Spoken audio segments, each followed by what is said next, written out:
All right, guys, welcome back. It's me, Daniel, with VintageMagic.com, and we're with our friend Justin. Hey, Justin. Hey, good morning. Good morning, good afternoon, good night. And we are in Tampa Bay, Florida. And by the way, we're with our client, Addie. She was the collection where her husband passed away, and we have some exciting videos about that. If you haven't watched it, we ended up purchasing the collection, and we'll have more about that. But look at this beautiful view of, what is this, by the way, guys? A river? That's Hillsborough River. Hillsborough River. All right. And it's a beautiful sunny day because when I got here, it was freaking gloomy as hell. So, whatever. All right. So we're going to do a wonderful video today about, there was a video, did I do a video at all or no? You did. Okay. Yes. I did a very generic attempt video of what I felt was a very important part of magic business and life in general, is what happens when you pass away. And Justin happens to be a trust and business lawyer. Is that correct? Yes, trust and estates, tax lawyer, and he is practicing out of Florida. So if you guys are interested, I will put his information in the link below. And in fact, I wish I could hire him, but the problem is I'm out of Washington State. So, and you did tell me that you cannot practice everywhere universally. It has to be the state you're in, residing. Where you're licensed to practice. Unfortunately. Yes. But he can help you with advice. I'm sure you can do advice stuff too if you, for a fee and all that too, yeah. All right, so Justin, why don't you take it away, whatever way you want to go about this. And maybe the process, I'm sure we'll interject about if we have any questions. Well, yeah, I've just had a spouse die, so it's worth every penny to have your estate planned. Right. All right, go ahead. So the most common question I get asked is, what is estates and trusts about? What is estate planning? What is trust and estates? What do I do on a daily basis? What I tell people I do is you play magic on a daily basis. Right there. I wish I did, especially with seeing some of these cards that are in the room. All right. Yes, I help people plan, preserve, and protect their legacy. And so legacy is not only all the stuff you accumulate over your life, but also the ideas that stuff represents and how you would like to see that passed along.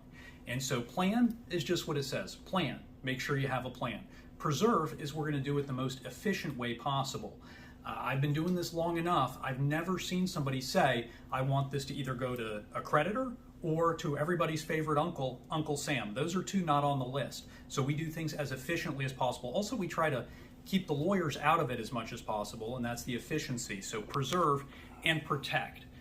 Here in Florida, and as Daniel already said, I'm licensed to practice here in Florida as an attorney. We're all licensed under the bars of our different states. So anything I talk about is going to be for the state of Florida. It may not apply in your state or your jurisdiction. If you're in another country, some of this stuff is probably not going to apply to you, so please do not listen. I'm a Florida attorney. This is Florida law only. So protect, though, is we have a lot of great protections here in Florida where if somebody is to be sued in a lawsuit or something like that, there are things we can do to protect their assets. So plan, preserve, protect. So the way that we do that on the planning side is we plan for both death and incapacity. So many times people only think about the death side because that's the thing that nobody wants to think about, so then it'll cross their mind and go right out the window. But we're going to talk about the incapacity first because that's very important as well. Unfortunately, we're filming this video during a time, an unprecedented time in our history of a worldwide pandemic. So we've seen incapacity happen. It can be that somebody is ventilated for a week and they get better, but that's still a period of incapacity. So that's where I think incapacity planning is just as important, because if you think about it, especially in the world of magic cards, and I want to say, I'm not just a lawyer that is, coming in here to talk. I'm actually an enthusiast. I've been playing since I remember when Fallen Empires was released, so I guess I was in it since 1994. I'm not 93, but 94. I still play. I still have my own collection, and so some of the stuff I'm talking to you about, I'm speaking from firsthand experience of myself. And so if you think about it, there have been little, upswings, downswings in the market. And just think about it. If you weren't able to take advantage of selling at the right time because you were incapacitated, you'd probably be kicking yourself afterward. I mean, I look at my old collection that I sold I still have the spreadsheet, and it sticks out to me. I had sold my Alpha White Knight that I had valued at $12 back then. This was in the mid-2000s. $12? Yeah, a whole $12. I'll take 2. So that's the value of being able to act when you need to, even during a period of incapacity. Now, I mean, you're not going to be incapacitated for 15 years like that it's probably been since I sold that collection, but still it makes sense to have certain documents in place. So one of those documents is purely financial, 2 of those documents are purely health, 1 of those documents deals with both. So the purely financial document that I think that everybody should have, and I don't care how old you are, if you have something, having this document in place makes sense. I mean, it's going to be access to your bank account, it's access to paying your credit cards, paying your rent, paying your mortgage. And what that document is a durable power of attorney. Durable just simply means that it survives your incapacity. So if somebody says power of attorney, that's probably what they're talking about. There are other specialized types, but the most common, durable power of attorney, allows somebody to make financial decisions, step into your shoes and do things financially for you if you're not able to. The 2 health documents we have are what's known as a healthcare surrogate and a living will. A healthcare surrogate allows somebody to step into your shoes and make the healthcare decisions for you if you're not able to. Again, this isn't an asset-based document. This isn't how much do I have. It's if you care about the right person making decisions for you for your health, you're going to have this document in place. So, and it's even for, I have clients that are 18 years old and they're going off to college, and they still put this document in place because they want their parents to have access to talk to their doctors, or maybe they don't want their parents to have access, so they name somebody else to talk to their doctors if something goes wrong when they're in school. So that's what's a healthcare surrogate, allows somebody to step into their shoes, make medical decisions for you. The living will is the one nobody wants to think about, which is saying what you do or do not want done for end-of-life situations. These are the hardest decisions that most people will ever have to face in their life. And if you're not able to make those decisions for yourself, as you're often not able to, it's going to be a loved one that's going to be stuck making those decisions for you. And if you don't provide them guidance, you're making this as hard as it can be for them to make those decisions. They're already the toughest decisions. But what you can do through a living will is you can never make those decisions easy, but you can make them just a little bit less hard by putting a living will in place, saying what I do or do not want done in different end-of-life states. The document that does both health and finance is called a Declaration of Pre-Need Guardian, pre-need being before need. We do all this other estate planning, the healthcare surrogate, the living will, the power of attorney, to make sure that if I become incapacitated, I'm not going through the guardianship process in the courts. The guardianship process is one of those processes that you want to avoid if at all possible.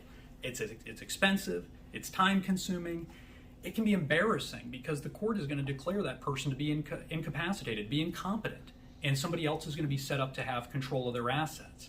So the Declaration of Pre-Need Guardian allows you to say while you're well, who you would want to be your guardian if you need one to be appointed. So the court's not just choosing a family member that just shows up and says, yes, I'm the one.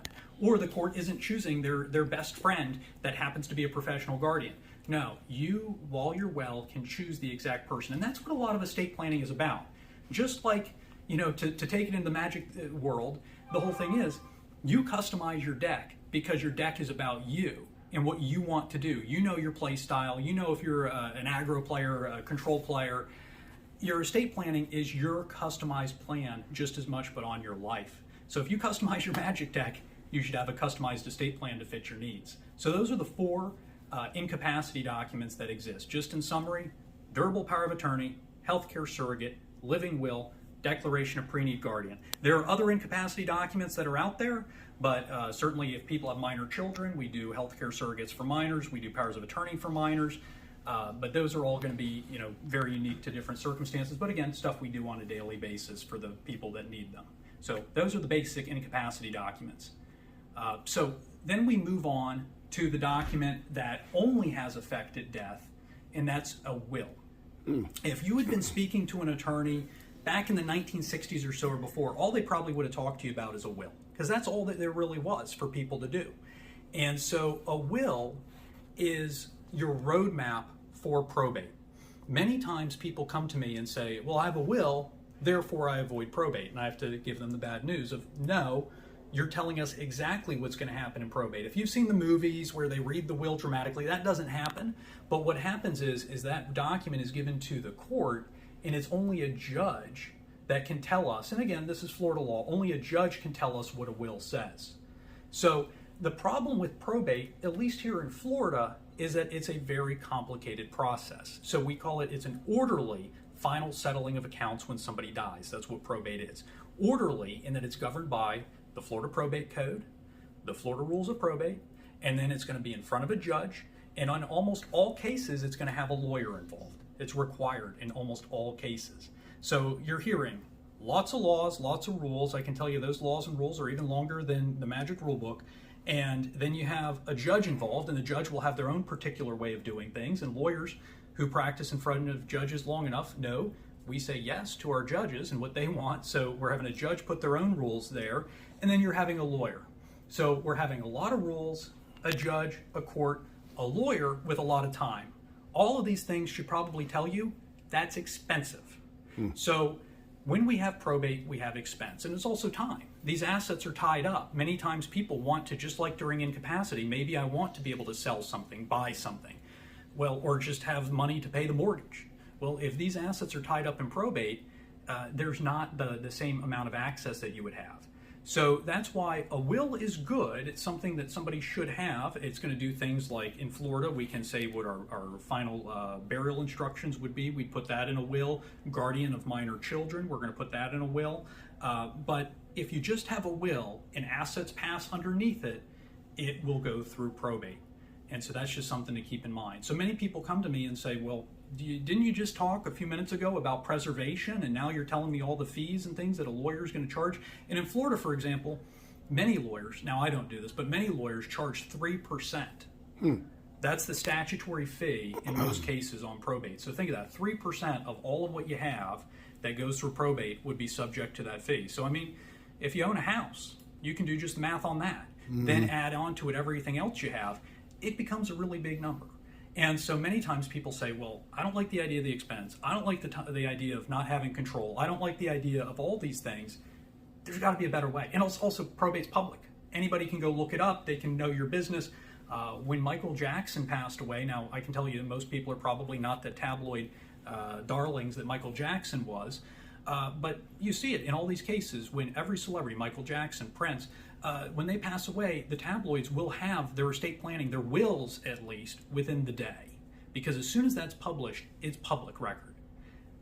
However, people will say, well, there's got to be a better way. There's got to be something that's cheaper. There's got to be something that works faster. There's got to be something that's private.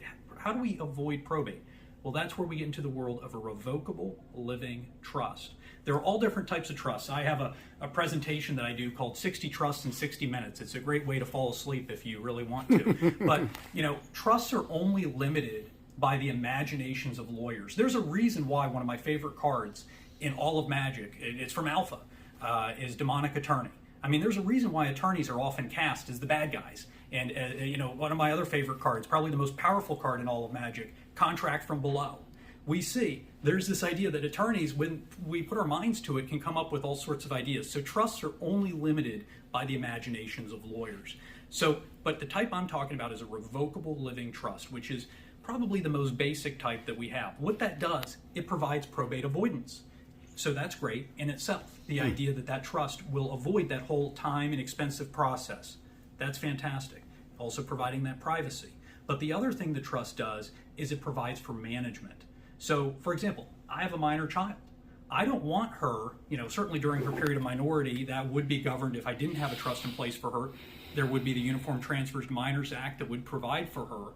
But I think back to, I was in college at age 17. At age 18, I'm sure I thought I knew everything in the world. But I can tell you, if I had inherited any amount of anything at age 18, the things I would have spent on it then versus what I'd spend on it now at my undisclosed age would be very different. And so what that trust does is it provides for management. The idea that, well, I don't want an 18-year-old necessarily inheriting this, or I don't want, let's say, it's going to go to the child and it's then going to be their natural guardian. Let's say the parents are divorced. We don't want the divorced parent to be in charge of it. So the trust allows you, that's the biggest point of customization that you've got. It allows you to not only during your incapacity or after your death say exactly what you want done with your assets. And I have certain cases where this will continue on for generations. So talk about control, talk about the ability to really have an impact, a lasting impact going forward. So for me, I'm not one of these lawyers. There's some lawyers out there that tells everybody needs a trust. You don't. Not everybody does. There are other ways to avoid probate. I do them every day. But for the right cases, the right clients, trust makes sense. So those are, I think I've covered the, what is that? 6, 7 estate planning documents, basic estate planning documents. So the incapacity, healthcare surrogate, living will, durable power of attorney, declaration of pre-need guardian, the will, and the trust. So 6 documents, sometimes 5 if we don't do a trust. That's the basics on what I think anybody who has anything that they'd worry about should think about having. Well, let's do a little cute. Awesome. And you were saying in breakfast, 15 minutes? Right at 15 minutes. Man, you're amazing. All right, so I have some questions, and feel free to chime in too. First question, because I'm a newbie at this. So you do all these services, obviously. What's people always say? Like my mother-in-law, she wrote a will on a piece of paper. I know, and I have it in my bank vaults and whatever, and it's like, it's kind of funny, But how to explain that? Like, sure. is that a will? How does that work? You wouldn't believe the number of wills I have sitting that people pulled out of garbage because they told me, oh, so and so had something written, and I didn't think that was any good, so I just threw it away. And I asked them some basic questions. Here in Florida, we have some requirements on what a will is. A will in Florida has to be signed by the person who makes it, known as the testator. They have to sign it at the end in the presence of 2 witnesses. In the end? At the end. When they pass away? No, at the end of the document. Oh, okay. So okay, at the end of, not in the beginning, though. Okay. No, not at the beginning. It has to be signed at the end. Okay, Lawyers, we always have very, technicalities. Makes sense. It's like the stack. And so the idea is that... Another magic term. What the hell are you doing? I love it. So the idea is that, but you hear, there's no notary. Right. There's no legal firm, there's no lawyer necessarily involved. So I've had it pretty much written on the back of a cocktail napkin. You don't need a lawyer involved? Okay. No, I've had these little, I had one that came in my office. It was written on something that was about the size of a napkin you'd get at the bar. And that was the piece of paper. And it just simply said, essentially, all my stuff to this person and signed 2 witnesses. They, I guess, probably called 2 people over. Wow. Got it signed. And of course, the person who ended up finding that took about 5 minutes of looking at it, thought about it, and then made their own legal decision, not being a lawyer, crumpled it up and threw it in the garbage. Thankfully, they had not taken the garbage out that day because they called me, and I talked to them. They said, oh, yeah, there was something written. I said, well, go dig that out of the trash, because I just simply asked, was it signed? Did it have 2 witnesses on it? That's it. 2 witnesses. 2 witnesses in Florida. Other states, looking at the document, the signing? They have to be there. In Florida, it's in the presence of, signed in the presence of 2 witnesses, also signing in the presence of each other. So 3 people in the room together signing the document. That's the Florida rule. Okay. So hold on a second. So the mother-in-law did the document. She signed it without me there, but I saw it, I think, that doesn't count then because they need another person. Different states have different. Okay, but in Florida that would not work. Yeah, but in other states they have what's known as a holographic will. See, Florida, we don't allow for holographic wills. Okay. A holographic will is written in your own hand, signed at the end. Other states, I believe California, some of the West Coast states, so you may want to check in your own state, have the allowance for that. We actually have a case where a very famous person that now most people don't even remember, that's how famous he was back in the day, but not anymore, wrote a letter to a mistress saying what he would give her, signed it at the end, and in that state, I believe it was California, said that is a will. Interesting. Okay. So, all right. Different states, different all rules. Right, so in the state of Florida, that particular will would not count. Holographic wills do not work in Florida. But if you do, again, if you write it in your own hand, sign it at the end, and have 2 witnesses signing it while you're there signing it, and they sign it, even though that then works because it's signed under the Will Act formalities of signed at the end in the presence of 2 witnesses signing in the presence of each other. Now, when you pass, just briefly explain what happens to your estate normally if you pass. Sure. If you don't have a will, or if you don't have any planning in place, we have a process. The government is always going to have a plan for you. It just may not be the plan that you like. and it's not going to be customized for you, certainly. It's a process known as intestacy. Dying without a will is dying intestate. And so every state's going to provide... You said intesticles? Testes? What'd you just say? So we often see, what do we see? We talk about a last will and testament. Right, So it's an okay, idea, okay, sorry. And you'll find on older documents, you'll find the testator or the testatrix. Come on, Dan, you got to stop demonetizing videos here. No, it's okay. But yeah, if they die without a will, it's intestacy. It's governed by the intestacy laws of the state.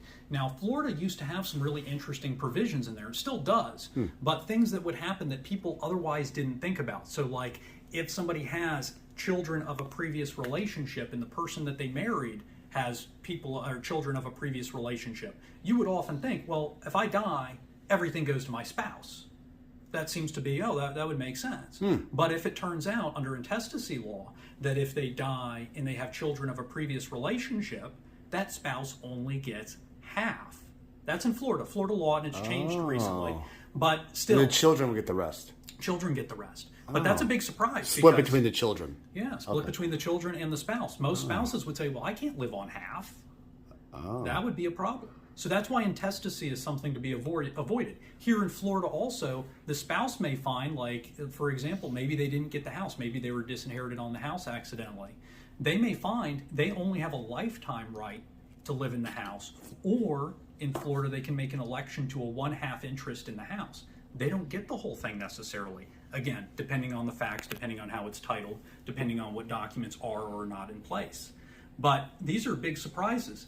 So if you die without a plan, pretty much expect a mess and expect the lawyers to make a lot more money. So certainly the best way you can do things to help not only your family, which I would recommend, think about your family on this, but also think about lawyers that actually don't want to take your money. That's me. I don't like the idea of people paying me more than they need to, but I can tell you the best cases that ever come in my door are people where there's no plan, because I'm going to end up having to unravel that mess. Right. So would the will? So to be clear, would a will be the first step and then a trust, or is that? They would do it. Most people do it all at the same time. Okay. But what you do is you simply find an attorney that understands what you're going through. Okay. And will ask you the questions. Right. I mean, I have a whole process. Well, how are you? I guess that's my question: is when you see me a client, how do you determine if it's just a will or versus just a trust or a trust? Right. Or both? Or do you do both? We do both. Okay. The idea is... How would you distinguish that, like, the client? The two primary things we look at are assets and family situation. So assets, like is there a number? No. Okay. Because family situation can sometimes trump the amount of assets. Oh. So I've had clients that I've tried to talk them out of doing a trust. Because I've said, you just don't have enough assets. It's not going to make sense. Here's what you're doing. I think we can do it without a trust. Here's some other ways we can do it. Got it. Pass it outside of probate. Because I'm always trying to talk people out of probate, too. And here's how we can do it just even without a trust. But then they've come in and told me, well, here's what's going on with my family. And they've talked me into a trust. Because I tell all of my clients, that little 15-minute spiel, there's a reason why it is what it is. Right. And then I've done it maybe once or twice before. Right. And so with that... there's no cookie cutter, yes, trust, only a will. It really depends on the facts and circumstances. So for me, anytime somebody contacts me and says, hey, this is what I think I need, I say, sure, great. Here, I'm going to send you a questionnaire. Sure. Fill it out with your asset information, your family situation, and what you want to actually have happen. Okay. And then we'll sit down and we'll talk about that, and we're going to work through it together. As a lawyer, my whole focus is to do what my clients want me to do. My job is just to give information. If I didn't have all these student loans behind me, I think, and if I had greater amount of patience, I would love the idea of being a teacher for all about 5 minutes. But so what I see my job as being is to educate my clients. I give them the information. I believe that if somebody has a lot of good information, they will make the right decision. Got it. So it's ultimately the client's choice. Okay. Also, if you just pass away, let's say you have no kids, no wife, nothing, where does the money go to in this state? In Florida, it's going to go to your parents. Okay, fine. Let's say everybody's dead. Okay. Everybody. Yeah. Cousins. Well, what ends up happening is we have a phrase, and we have all sorts of great phrases in estates and trust law. I mean, this is an area of law where people think it's the most boring thing that most people deal with. So I guess we had to get creative, and we come up with things all the time that we have what we're referred to as laughing errors. in that the way it goes, if somebody passes away and they have no siblings, they have no children, they have no wife, it's going to go back to their parents. If their parents, there are no, as I said, there are no siblings. So then it's going to go up to their grandparents, and it's going to go out and down the family tree. And it goes up and back down the family tree several times. And the idea of a laughing heir is the real version of that email you get saying that you're, somebody in Africa passed away and you're now a multi-millionaire. It does happen for real, in that there can be distant relatives that do inherit. We, under the law, want relatives, even if they never knew you, and maybe even never knew you existed, to inherit before the state. But eventually it runs out under the law. Every state's intestacy law is different, but eventually it runs out, and eventually it will, it's known as escheat. It will escheat to the state. So then eventually the government will receive it. But that's the last, that's the happens very, resort. It's much more likely what ends up happening is one of these companies come in, their airship, their air finder services, that will come in, realize that somebody's died without a will, find all the heirs. They charge a very large percentage, or at least in my opinion, a large percentage, to provide the service of getting you, your money. So somebody will find it. There will be a business that will come in and find you, that will find your heirs. We talked about pricing. There's a myth on it costs way too much to do this. What is the pricing generally? Everything we do, at least at my firm, is according to our hourly rate. So if somebody's interested, they can just give us a call. We can send them over. I can talk to them about that. What is your rate? My hourly rate's $300 an hour. I also happen to be a tax attorney, so I have a master's in law and taxation, which means that I can handle the simple cases to the most complicated cases. So there's no asset level.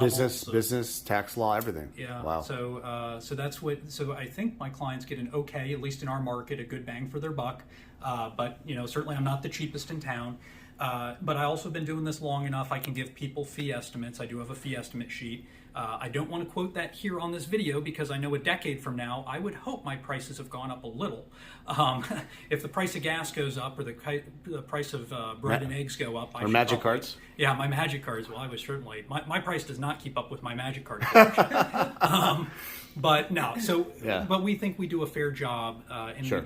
I see the world in tenths of an hour, so 6-minute increments. So I'm insufferable to those people who know me.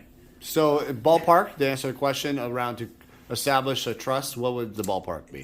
Married couple in this year, we're sitting here, what is this, August 2021, anywhere between $3,000 and $4,200. And that's going to be all the bells and whistles. That's all the documents we just talked about, is what my current pricing is on that. Free car washes, detail, massage, whatever you guys want. And of course, that is all subject to change. And again, yes. and all of my clients are charged the same fee. It's cheap, guys. Just a couple of, just an alpha card here and there, whatever.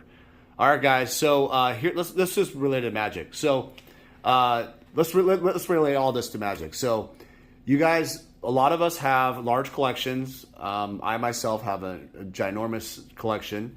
A lot of people have small collections, but they have like a deck worth even $100,000 or $5,000, whatever. How does that work? Typically, it's you have.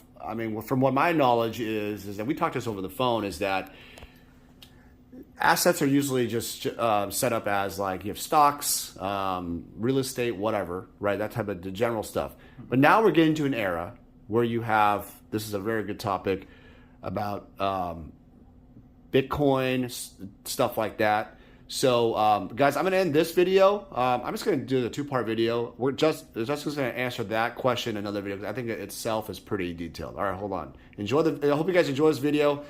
Contact Justin if you're in Florida. Thank you so much. Your website will be below. And what is your website for everybody? www.valricolawgroup.com. Valrico, spell that. VALRICO lawgroup.com. All right, guys. Next video coming up in another video. Thank you so much. Thank you everyone for joining me. It's me, Daniel, with VintageMagic.com. I'm excited to share more about our appraisal services. All right, so the first step of the appraisal process is determining if your items are authentic. After determining that the items are authentic, we will then do a market evaluation of your items. So oftentimes clients ask me, hey Dan, I want to insure my collectibles. Well, after the authenticity and evaluation part of the appraisal process, I would then construct an official letter and we would send that off to the insurance company. Your insurance provider would then offer you insurance based on the valuations and authenticity. We also offer pre-grading services. So collectors who are looking to save money on grading can go through us. We will actually grade and authenticate the cards before you send it off to grading, and that will save you potentially thousands of dollars on grading fees. Also, we offer estate collection services. So basically, if you've acquired a collection over the years, either from a family member or yourself, and you want to pass it down to your kids, we're able to determine valuations based on the levels of today. Vintage Magic. Game, collect, invest. For more information about our consulting and professional services, visit vintagemagic.com.